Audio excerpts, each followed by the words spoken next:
Thank you, Albert, so much. You know, Albert, I wanted to say that having a Jerusalem prayer breakfast without Michelle Bachmann is like ordering a bagel without the cream cheese, right? But thank God for Ambassador Huckabee for being the cream cheese on this bagel. Thank you so much.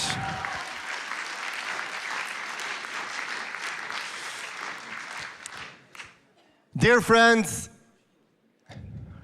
brothers and sisters, Israel is under attack.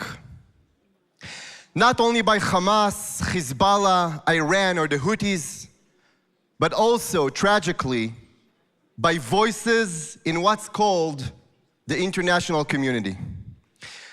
Let me be very clear. When I speak of these voices, I don't mean you. I don't mean the people of faith and courage who have stood by Israel when others fell silent. I mean the governments, the media, and the institutions that have chosen cowardice over truth. It's not missiles they launch, but accusations. Not rockets, but resolutions. Not weapons, but words. This is a different kind of war, led by policymakers, journalists, academics, and legal experts. It is a war on truth, a war on morality, a war, once again, on the Jewish people. Lies are spread about Israel. We're accused of genocide, of war crimes.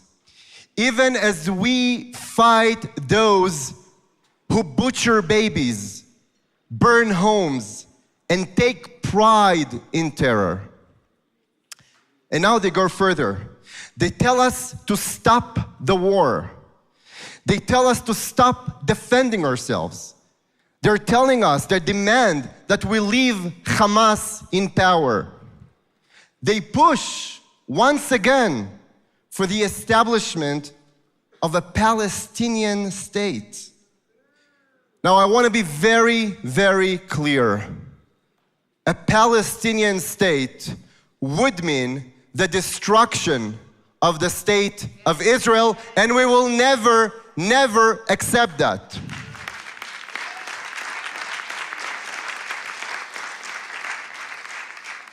This is appeasement of evil.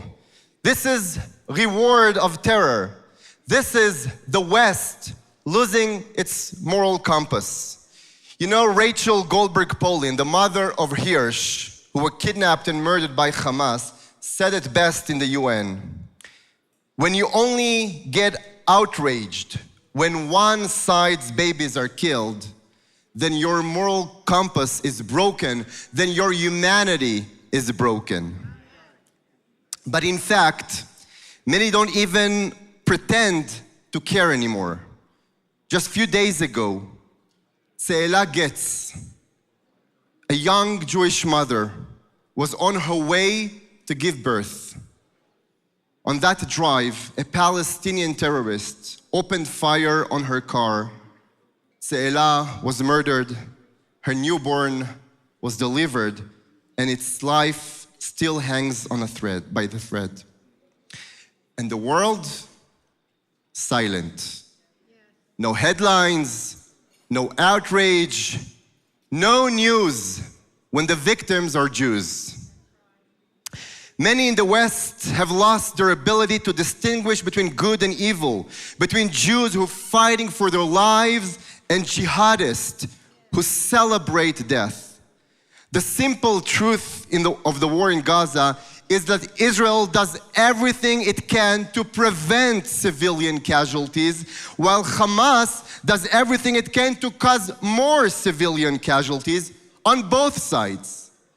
When Hamas hides behind children, that's not a military strategy, that's child sacrifice.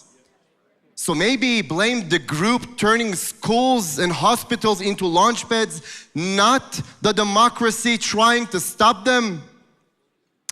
Jordan Peterson once said, The recognition of the good is only possible when the malevolent is acknowledged.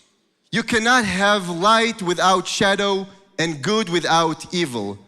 For there to be good, you must defeat evil.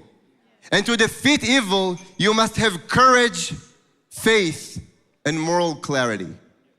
You know that in 1938, the British Prime Minister, Neville Chamberlain, he signed the Munich Agreement. He came home and he declared, peace for our time. He hoped to appease Nazi Germany. He wanted to work out a deal to coexist side by side. Yet, in 1940, the Nazis started bombing Britain. During the Blitz, approximately 43,000 British citizens were killed, and many thousands were injured and displaced. After Chamberlain came Churchill, who understood, you cannot reason with tiger when your head is in its mouth.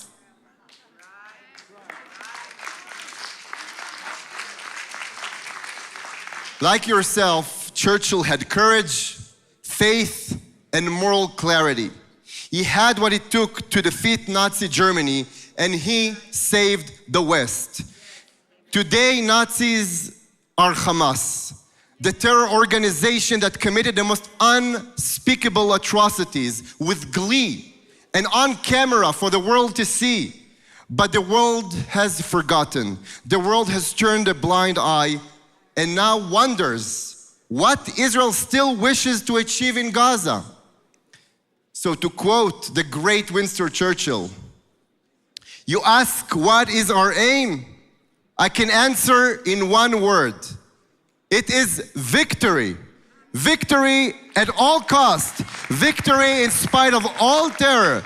Victory, however long and hard the road may be, for without victory, there is no survival.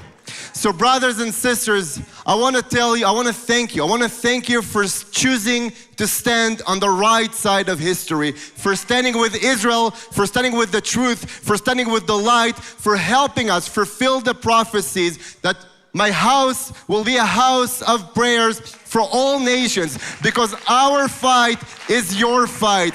Our enemies are your enemies, and please God, our victory will be your victory. Thank you so much.